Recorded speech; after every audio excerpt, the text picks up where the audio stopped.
Olá, senhores, sejam todos bem-vindos. Tirando aqui meu aparelho para pra falar com vocês. Pessoal, eu ando numa crise de tosse, é uma tosse seca, mas isso aqui eu sei o que é, isso aqui é por conta do clima. Tá muito seco pra cá.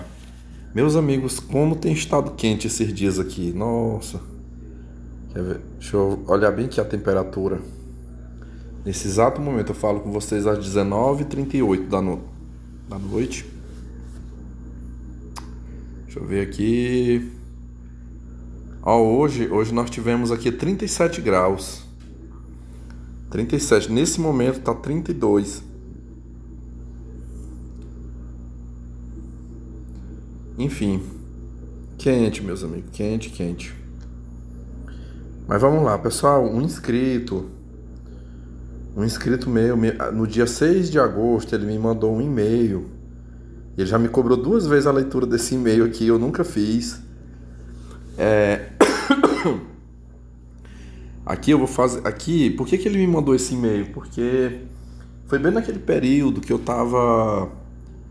Aquela questão que eu ia mudar de casa, que eu ia me mudar, que é o problema da minha mãe. Aí parece que esse inscrito, me acompanhando aqui, ele resolveu mandar uma história que tem a ver. Eu lembro que naquele período eu fiz um depoimento aqui falando sobre questão de pessoa quando fica idoso, que os filhos brigam para não cuidar, né? Ninguém quer assumir essa responsabilidade. Esse inscrito, eu sei quem é ele, assim, eu não vou revelar aqui a identidade, mas eu conheço que ele tem contato comigo lá no Telegram, e eu sei que ele é um jovem, ele é um menino novo, acho que ele tem 18 anos, 18 ou 19 anos, novinho. Então, eu vou ler aqui o que ele colocou, né? Ele disse assim: saudações, Vitor, venho por meio deste depoimento contar algumas situações com a minha avó materna que tem Alzheimer. A minha avó materna está com Alzheimer, está esquecendo as coisas, não só está esquecendo, como também está obcecada com o dinheiro na conta dela, pois ela pensa que tem pouco dinheiro, mas ela tem dinheiro suficiente para viver tranquila pelo resto da vida. Além disso, pensa que minha mãe pega o dinheiro dela. Cismou que o inquilino da casa alugada dela que não paga, sendo que ele paga em dias. Sobre o dinheiro, ela vive dizendo que não está recebendo ou que minha mãe pega o dinheiro dela. Às vezes fala que meu pai pega e que eu peguei também, mas o negócio é mais com minha mãe. Ela raramente me acusa disso. Detalhe, minha mãe que cuida dela e do dinheiro dela, porque minha avó não sabe cozinhar, não sabe cuidar sozinha. Não sabe usar cartão de crédito, por exemplo, e tem dificuldades para usar o celular para meu pai fazer o imposto de renda dela. Ela chega a esconder a bolsa dela com cartões, identidades, mas como ela esquece, não se lembra onde escondeu e fala que alguém pegou. Ela também cisma que o inquilino dela não está pagando, sendo que ele está pagando e não incomoda ela, diferentemente da inquilina antiga, que a perturbava muito e era abusada ainda por cima. Ela mandou e ainda manda muitos áudios estranhos no WhatsApp para várias pessoas da família e amigas. Manda vários áudios para minha mãe, sempre que ela sai, áudios pesados, chamando minha mãe de ladra, piranha, cachorra ordinária, e acusa ela de ter pegado o cartão dela e os documentos para fazer compras com o dinheiro dela. E sempre que minha mãe sai de casa, é isso, de ficar ligando. Como minha mãe não atende, fica mandando áudio. Eu já vi ela ficar doida dentro de casa várias vezes, que só estava eu e ela em casa, enquanto minha mãe estava saindo para resolver alguma coisa. Quando isso acontece, eu procuro ignorar, porque não adianta tentar explicar que está tudo bem, que ela não acredita. Parece que tem dia que ela está bem, mas no dia que ela acorda dando esse surto é o dia inteiro, de 5 em 5 minutos perturbando minha mãe.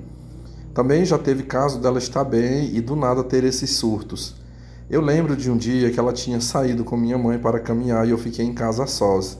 Mas algum tempo depois minha mãe chega sozinha e me explica a situação, que minha avó teve um surto na rua de acusar minha mãe de roubar ela e deixou ela sozinha na rua. Minha mãe me pediu para ficar de olho na janela para abrir a porta quando ela chegasse, e eu assim o fiz.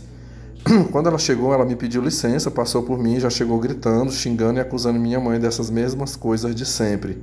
Foi horrível. Teve uma vez que ela ficou de madrugada na porta do quarto dos meus pais gritando. Nesse dia meu pai até gritou com ela e ela ficou gritando de volta. Normalmente meu pai não perde a paciência com a mesma facilidade que minha mãe perde, mas ele tinha que acordar cedo no dia seguinte, estava cansado e queria dormir. Então ele não aguentou. Ela inclusive às vezes acorda eu ou minha mãe no meio da madrugada para perguntar alguma coisa. Normalmente ela acorda minha mãe. Tem hora que chega ao ponto dela nem saber onde ela está ou em qual banco deposita o dinheiro dela. Que bom que a maioria das noites tem tido sossego. Recentemente eu acordei de noite com ela e a minha mãe gritando uma com a outra. Ela chegou a dar um chute em minha mãe nessa discussão. Minha mãe ficou com um roxo onde ela levou o chute. Minha mãe diz que minha avó fica com a cabeça pior porque ela não faz nada para exercitar a mente. É o dia inteiro perguntando de dinheiro, vendo TV, comendo, fumando cigarro dentro de casa. A gente já pediu para ela não fumar cigarro em casa, mas não adianta. E fuma um monte de cigarro por dia. O quarto dela fica lotado de bimba de cigarro.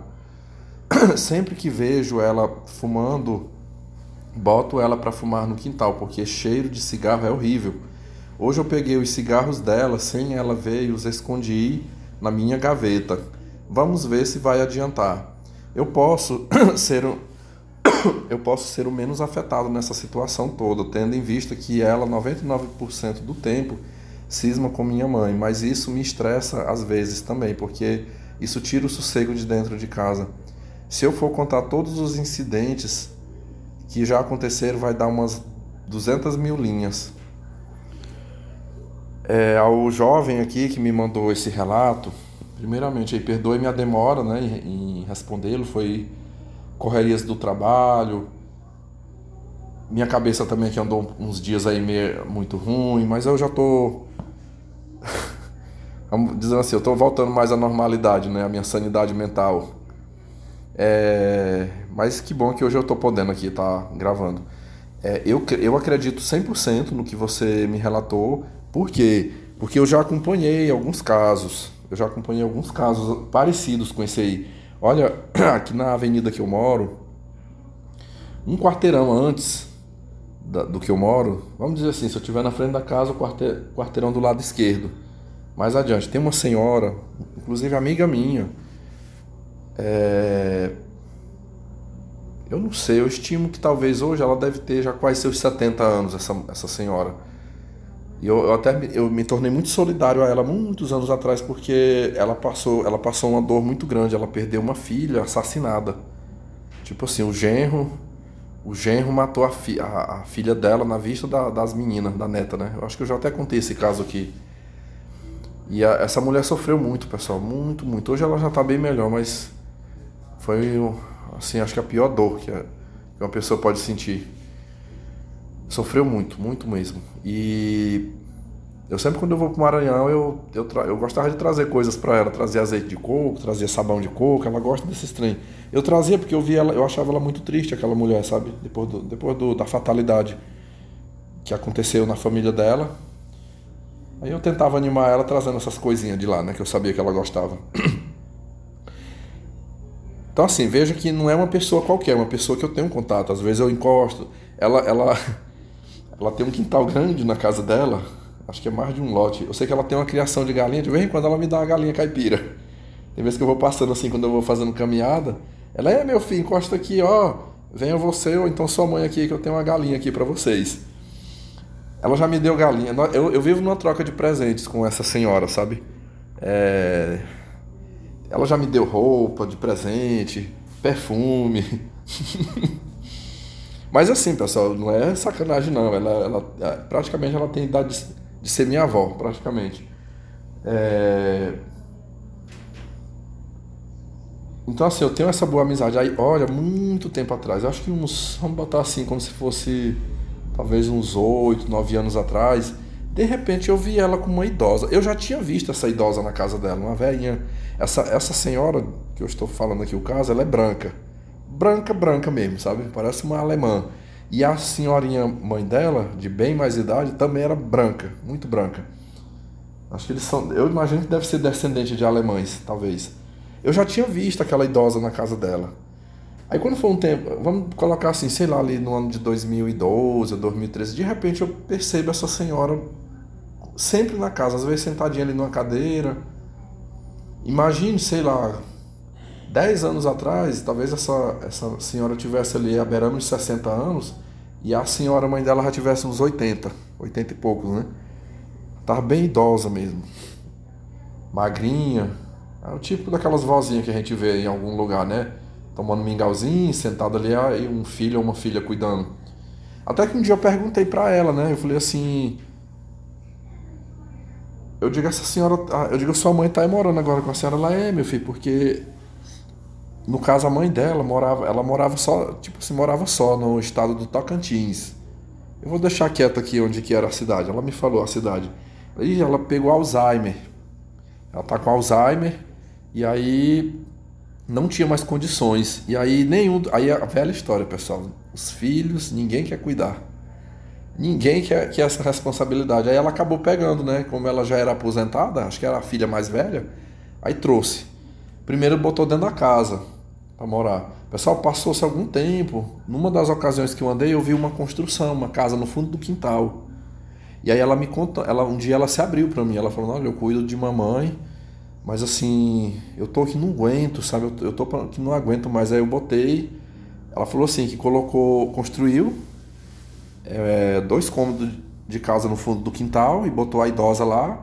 E aí o que os irmãos, parece que são 6 irmãos além dela, resolveram ajudar foi para pagar uma cuidadora, ajudar a pagar uma pessoa para ajudar a cuidar. Então, tipo assim, tinha de vez em quando, porque não dura muito tempo, pessoal, não dura, mas de vez em quando contratava-se alguém para ficar ali ajudando, para dar banho, trocar de roupa, dar comida.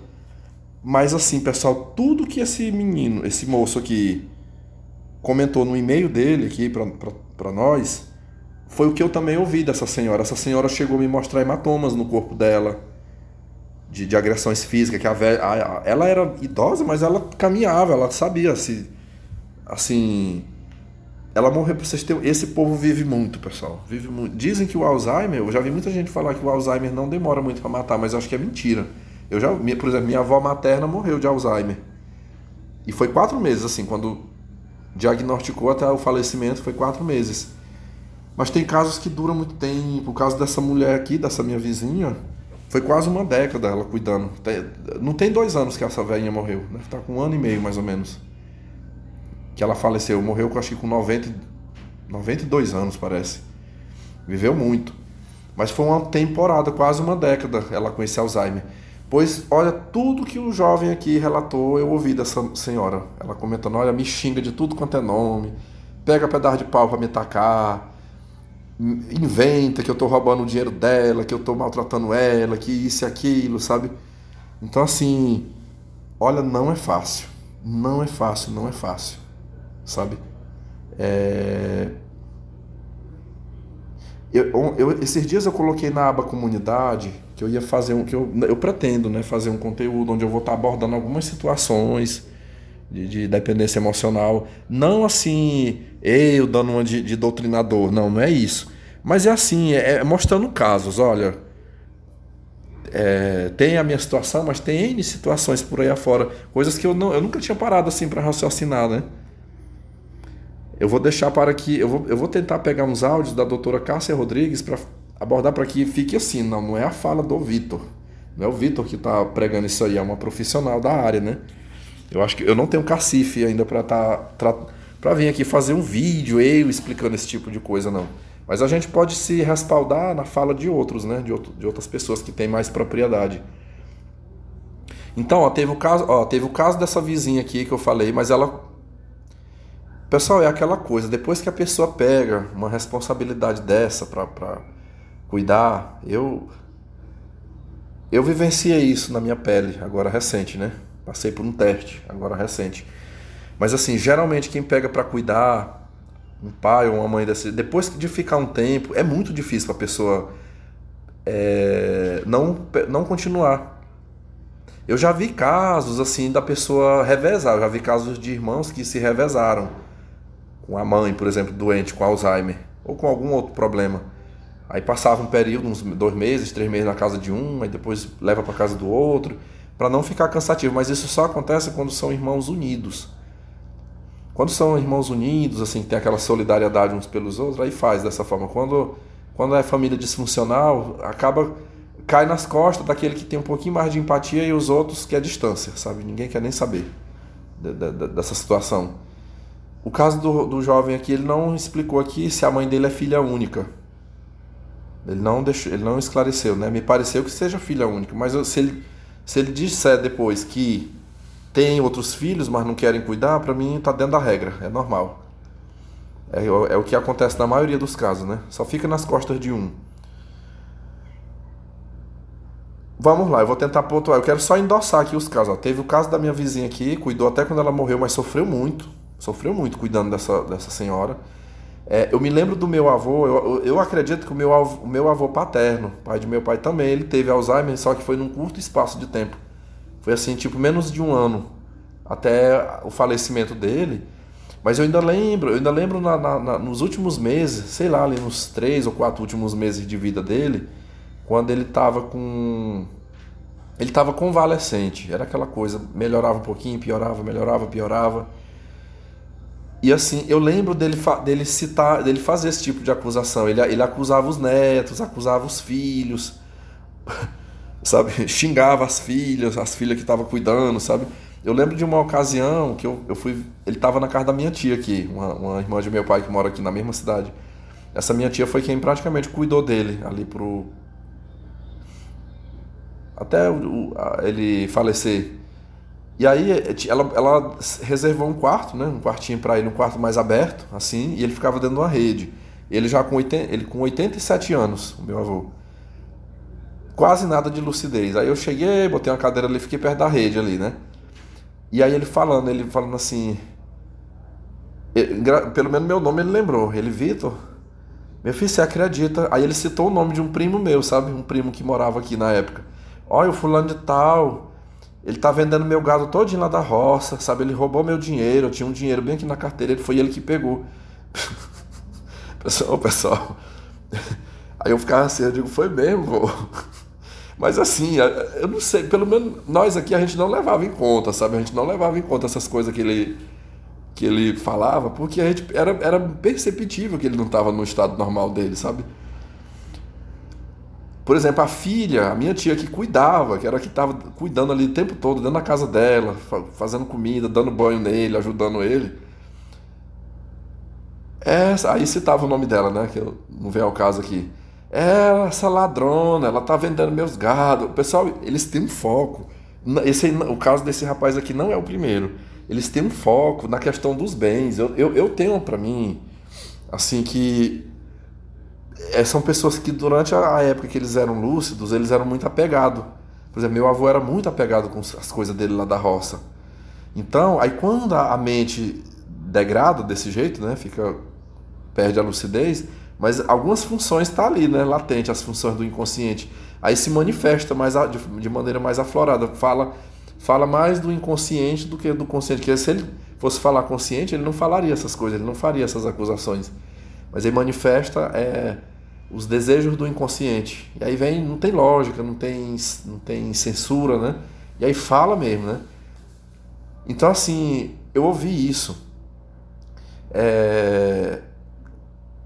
Um outro caso também está ocorrendo. O meu avô materno, pai de minha mãe, de vô e vó, só ainda tem esse vivo. É o pai da minha mãe, lá no Maranhão, vivo. O meu tio sofre com ele lá, sabe? Ele só come se alguém botar na boca, porque, primeiro, além do problema do Alzheimer, ele tem mal de Parkinson. Então ele não consegue beber água sozinho, ele não consegue botar comida na boca sozinho, porque cai tudo. A mão tremendo, o rosto tremendo. Então, sempre tem que ter alguém sentado ali do lado para ajudar, né? Para que ele coma, para que ele beba. E assim, não lembro o nome das pessoas. Quando eu ia para lá com a minha mãe, toda hora perguntando, e quem é tu mesmo? E tu mora onde? As filhas dentro da casa, vem cá, e quem é essa daqui? Essa daqui é quem é? Me fala quem é. O pessoal ensinando é coisa de rir. Nessa última vez que eu tive agora, em dezembro, quando eu fui pro Maranhão, uma hora eu presenciei uma cena. Nós tava todo mundo ali na cozinha, né, comendo e tal. E aí de repente ele perguntou pra um tio meu, que é o filho que cuida, né? Vem cá, e essa mulher aqui, quem é ela mesmo? Aí o meu tio falou, ele disse assim, eu vou usar o nome que eu uso aqui no canal, né? Essa daqui é a Ivanilde. É a Ivanilde. Aí ele ficou assim, a Ivanilde, Aí ele ficou, uai, eu acho que parece que eu tenho uma filha com esse nome Evanilde. Pois é, ela é a sua filha mesmo. Ah, tá. Ah, então é a Evanilde, minha filha, né? É ela. Pessoal, a gente explicava isso, né? Imagine assim, 15 minutos depois, ou meia hora depois, se ele tivesse ali topando ali com a minha mãe, de novo ele fazia a mesma pergunta.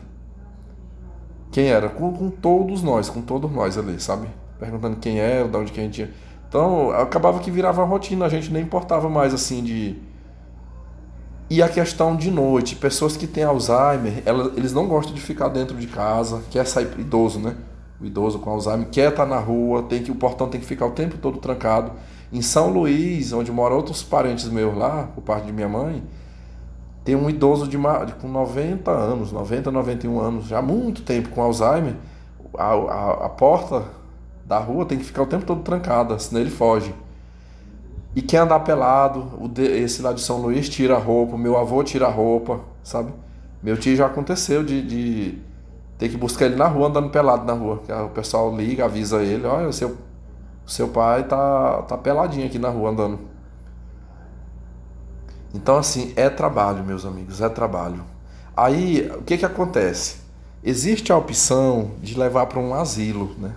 Levar para o asilo, que é uma opção até boa, é uma opção boa. Eu acredito que a gente vê às vezes na televisão falar de cuidadores que agridem e tudo, mas eu acredito que aquilo ali não é a regra mesmo é que os profissionais que estão ali cuidam. Só que o filho que está ali cuidando, ele acaba desenvolvendo o que eu falei lá atrás, uma dependência emocional. Às vezes é uma dependência emocional já existente muito antes do pai ou a mãe chegar naquele estado. Se antes, quando esse pai e essa mãe ainda saudável, ainda com mais saúde, né? Às vezes o filho não deu conta de se desprender emocionalmente, cortar o cordão umbilical, né? O cordão umbilical é simbólico aqui, né? De conseguir viver sua vida desatrelado, sem ter tamanha dependência. E aí quando fica desse jeito? Quando fica doente, aí não dá conta. Eu digo porque esse meu tio lá no Maranhão é o filho caçula. Ele já teve proposta. Um outro irmão dele, que mora na cidade de Imperatriz, ofereceu, falou, rapaz, tá muito cansativo para você essa luta aqui. Na cidade que eu moro tem um excelente... O pessoal chama asilo, mas tem outro nome, casa de repouso para idosos. Eu busco o nosso pai aí, trago ele para cá, deixo no asilo... E a gente entrega os cartões, entrega toda a documentação e a gente só fica indo lá para visitar, mas vai ter uma equipe preparada para cuidar dele. Médicos, enfermeiros, profissionais, vai ter atividades para entreter o tempo dele, para alimentá-lo. Se ficar doente tem médico, às vezes vai ser até mais bem cuidado do que na casa. E aí você vai poder tomar um fôlego. Eu já contei esse caso, houve até o consenso, o meu tio chegou até a aceitar. O meu tio foi lá. Ele chegou a ir lá para buscar o velho. Quando chegou lá, o filho não quis que levasse. Não, eu tava de cabeça quente, eu tava ruim aqueles dias e tal. Não, mas deixa papai aqui, eu já cuidei até hoje, eu vou cuidar dele até o final. Pode deixar aqui, tá difícil, mas eu dou conta. Não quis que levasse. Eu naquele tempo até achei... Sabe o que eu fiquei pensando? Eu fiquei assim, poxa, parece que gosta de sofrer, né? A pessoa gosta de sofrer. Por quê? Porque eu ainda não tinha passado pelo teste. Eu ainda não tinha vivenciado isso. Então eu tava achando... Eu juro pra você, na minha cabeça eu fiquei assim, mas como é que é burro desse jeito? Teve a chance de poder ficar livre, né? De poder tomar um fôlego, né? Ficar mais tranquilo em casa. Iria poder... Inclusive foi até combinado, ele ia continuar morando na casa do velho, que é uma casa grande, né? Continuar vivendo lá, usufruindo daquilo ali, mas... a gente entendeu que era estressante, que era difícil, né, para poder ficar com uma pessoa cuidando. E ele tem as responsabilidades, tem crianças, tem a mulher, é muito estressante isso aí. E ele não quis. Então, por que que ele não quis? Porque ele se tornou um dependente emocional do próprio pai. Não teve. Isso aí é dependência emocional, porque não é crime. Não é crime colocar uma mãe ou um pai doente num estado desse, numa casa de repouso, se esse filho ou essa filha de repente não está tendo condições de cuidar sozinho, não tem ajuda dos outros irmãos, mas a pessoa, por conta da dependência, não consegue. É por que que eu falei para vocês que eu tô aqui, né? Eu tô morando, continuo morando aqui, mas eu tô fazendo um trabalho. Eu tô fazendo um trabalho para mim, né? Nesse sentido de me libertar da dependência emocional. É para numa situação como essa eu poder ter forças, né? Ter forças, ter racionalidade para poder tomar uma decisão, fazer o que é necessário ser feito. Eu sempre gosto de assistir os vídeos da doutora Cássia Rodrigues.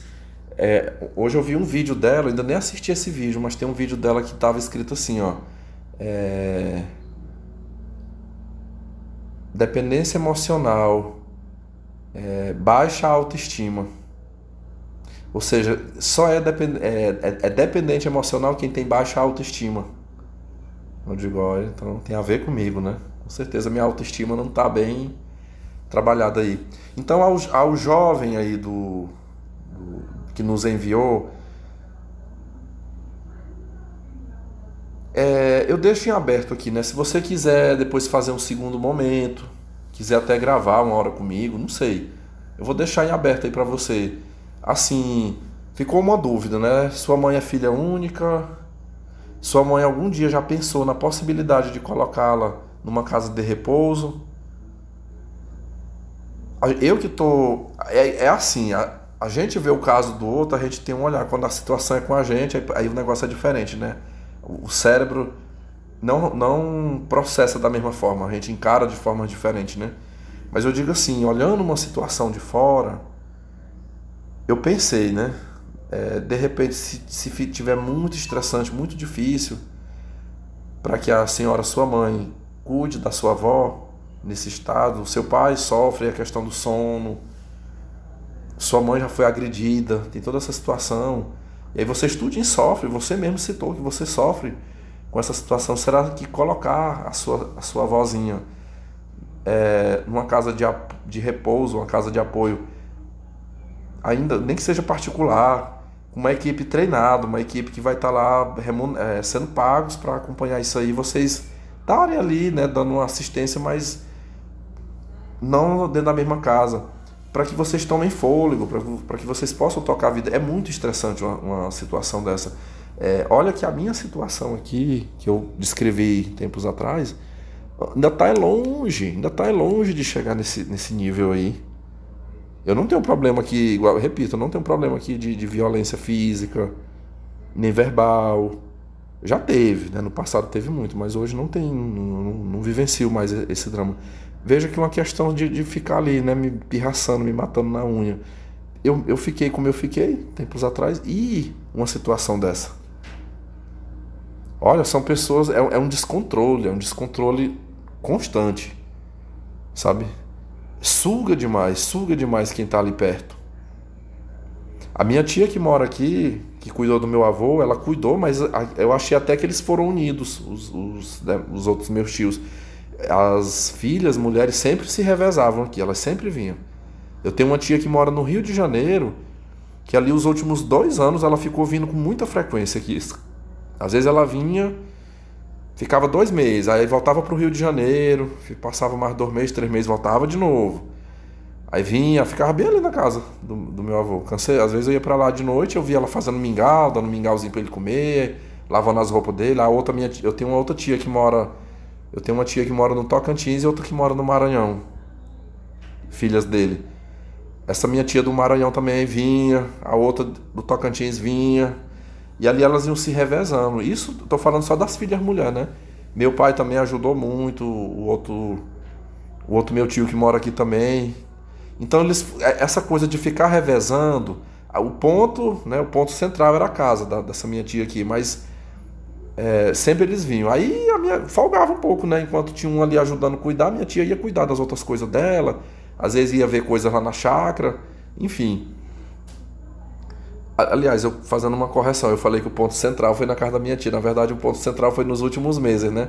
Mas ainda, mesmo doente, ele ainda ficou um bom tempo aqui na casa dele. Ficava aqui, às vezes ficava lá na chácara, mas sempre os filhos estavam aqui. Então, essa parte aí eu não falo do mal dos meus tios, não. Eu vejo muito essa desunião para não cuidar de pai e mãe, é por parte da minha mãe. O pessoal do lado da minha mãe, eles são desunidos, mas o pessoal do meu pai, eles foram unidos. Eu acompanhei de perto. Nenhum filho ficou sobrecarregado sozinho para cuidar. Então não botaram no asilo. Por quê? Porque ficou fazendo esse revezamento.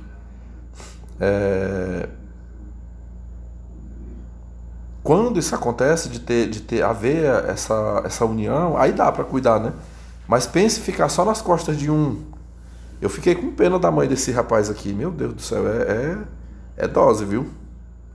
Aí, às vezes, a pessoa pensa assim, não, eu tô fazendo. Não, mas é minha mãe, eu não posso. Eu tenho que ficar acompanhando, né? Aí a pessoa acaba se anulando. A pessoa se anula, a pessoa se adoece, fica todo esse desgaste aí, né? Mas por quê? E essa aqui, por ter vivido na pele, eu encontrei resposta para uma pergunta que eu fazia muito lá atrás. Mas por que essas pessoas ficam assim, né? Por que a pessoa não resolve um problema desse? E aqui eu estou falando de questão de pais e filhos, mas a gente vê também relacionamentos. A gente vê muitos relacionamentos assim, anos e anos e anos, a pessoa vivendo uma vida de cão, sofrendo, comendo pão que o diabo amassou e não toma uma atitude. Não sai, não separa, não age, né? É a dependência emocional. Pessoal, isso é uma lástima, sabe? Isso é uma mazela, uma coisa ruim assim, que se constrói dentro da pessoa, a pessoa querendo ou não. Mas eu lhe digo uma coisa, eu estou trabalhando, viu? Eu estou trabalhando dia por dia, no meu caso, né, para vencer isso. Talvez, né, eu não posso afirmar com certeza, talvez pode ser o caso do jovem aqui do relato, a senhora mãe dele, de repente já está numa situação de dependência emocional também, e aí por isso fica, né, se submete, fica essa situação, não encontra uma outra alternativa para o problema. A gente que está de fora olhando, a gente sente, mas a decisão está 100% na mão de quem está vivendo a situação, e a decisão que não é fácil. Às vezes o de fora diz, mas era só resolver assim o assado, né? Não, mas nem tudo é só como a gente quer, não é. Tem coisa que a gente bate o pé, não, eu vou fazer desse jeito, quando chega na hora, não, forças maiores nos fazem sucumbir. Mas fica aí o meu desejo para que essa família aqui consiga se articular nessa situação da melhor maneira possível, tá? Então, foi interessante esse relato aí. E é isso, meus amigos. Hoje o relato não ficou muito longo não, né? Tá aí, foi as minhas